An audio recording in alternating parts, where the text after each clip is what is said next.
marker. And then the choline measurement that I mentioned, again, is a technically challenging, very challenging, and what you're really measuring is a big block of tissue. So it's really not an imaging technique, at least not in the breast. And from that big chunk of tissue, we're getting a signal where there's a large water peak, and in this case, there wasn't a lipid peak in that box, but usually there can be a large lipid peak, and then between them, there's a slight peak to choline that you have to tease out of the spectra and measure. But this has been shown by a group in Minnesota that's participating in I-SPY 1 and in I-SPY 2. We're actually testing this in the extension of I-SPY 1 that we're in right now. But they found in a very small sample of patients that this was predictive of response, that measurement. Just to mention PET. PET is, again, uses an injected positron-emitting radio pharmaceutical, most commonly FDG, or fluorodeoxyglucose, and that's a tracer of glucose metabolism.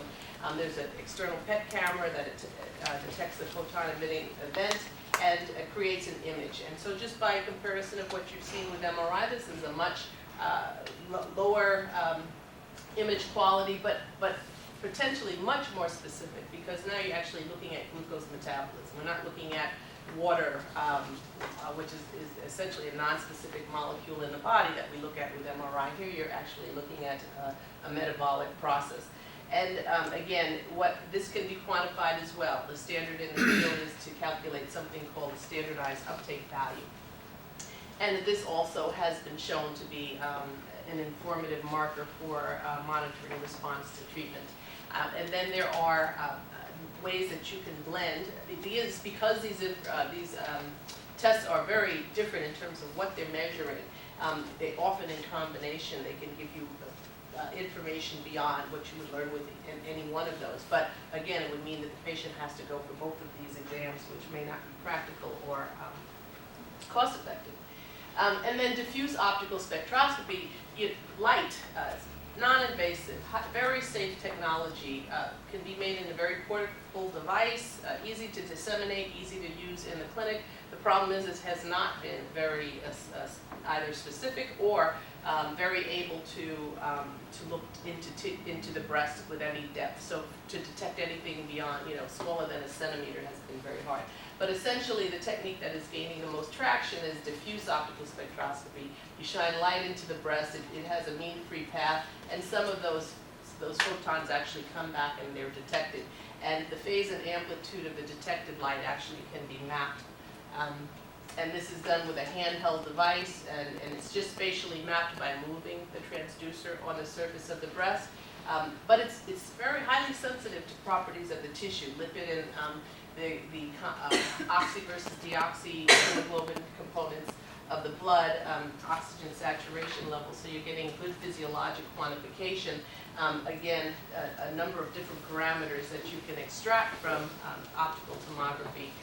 And again, used in combination with a high spatial, highly anatomical technique. It's easy to administer the DOS right at the time of the MRI exam, so you can actually take matched measurements. And again, you see information different than what you might measure on MRI as a result of treatment. So I'm going to take about 2 more minutes, just again quickly, so that we have leaving time for our fourth speaker. But in the I-SPY trial, we have been testing MRI in the context of response to treatment. Again, we are interested in knowing whether MRI is useful for predicting the risk of recurrence after treatment. Are we capturing change in a way that reflects, that can be predictive of outcomes? And can it be used in a way that is accurate enough to capture early change and be used in a predictive fashion to modify treatments? Ultimately and eventually, but at the point that we were performing I-SPY 1, this really was an observational trial that used both MRI and tissue samples to observe response assessment, and MRIs were performed at baseline and after first cycle of anthracycline between the 2 regimens of a standard AC followed by taxane regimen, and then again right before surgery. We used a technique, I've kind of glossed over a lot of this, but one of the points that I was trying to make in the course of this is that we can propose highly quantitative measurements with imaging. There's a good physical basis for doing that. For practical reasons, you cannot actually always make those measurements very precisely, and so finding that compromise is of essence. For us, we use a technique that is a pseudo-pharmacokinetic method that captures the dynamics after contrast injection, baseline, inject the contrast, look a bit later, and just get a 3 time point estimate of what is happening with the time course, and then to map that out with different values of a parameter that we call signal enhancement ratio. And we use that to dissect the image and to measure areas that met a threshold that we call malignant, and from there we can capture the volume of the tumor. So this is just an example patient with a very large tumor at baseline. And you see that despite the fact that there's not a noticeable change in size going from pre-treatment to 1 cycle of treatment, there actually is a reduction in that vascular property of the tumor in such a way that if we use that as the basis for volume, we see a very big drop, and this patient does go on ultimately to have a complete response. This just shows someone with a partial response, again captured by MRI.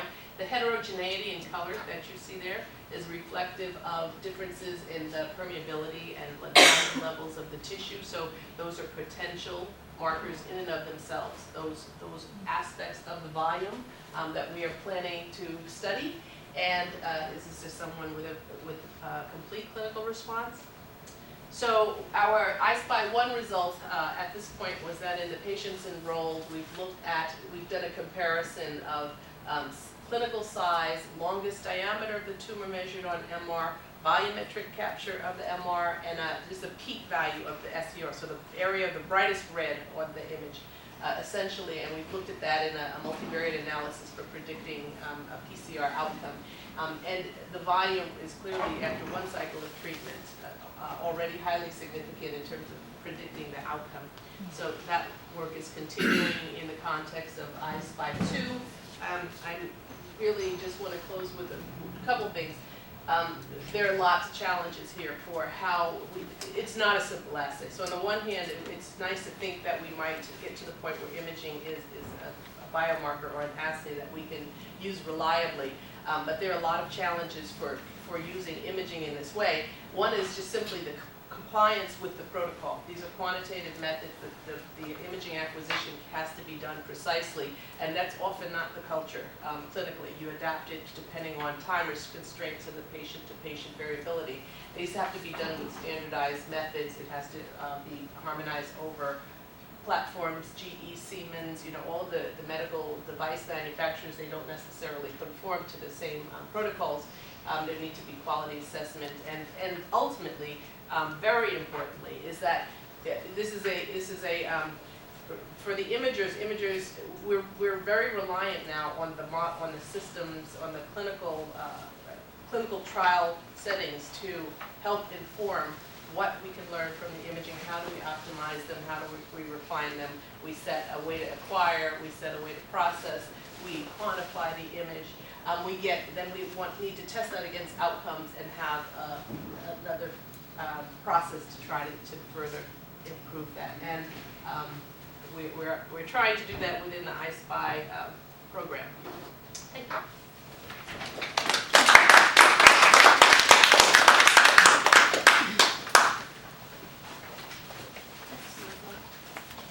I don't have a PowerPoint, so I just wanted to say as a patient, I would like to say these biomarker tests are a great step forward. When I was diagnosed, these tests were not available, so the only markers I had to go on was my ER, PR, and HER2 status. That information, along with my age and tumor size, grade, and node status, were what the my doctors and I used to decide on my treatment. So we looked at adjuvant online, that was available, but that, like Laura said, that only gave me access to, the relative benefit and risk from various treatments that I had access to. And it was based upon population-based SEER data, not on me. So now we have the genomic tests like Mammoprint and the Oncotype DX. And for us patients, along with our doctors, can make much more informed decision based on the genetic profiles of our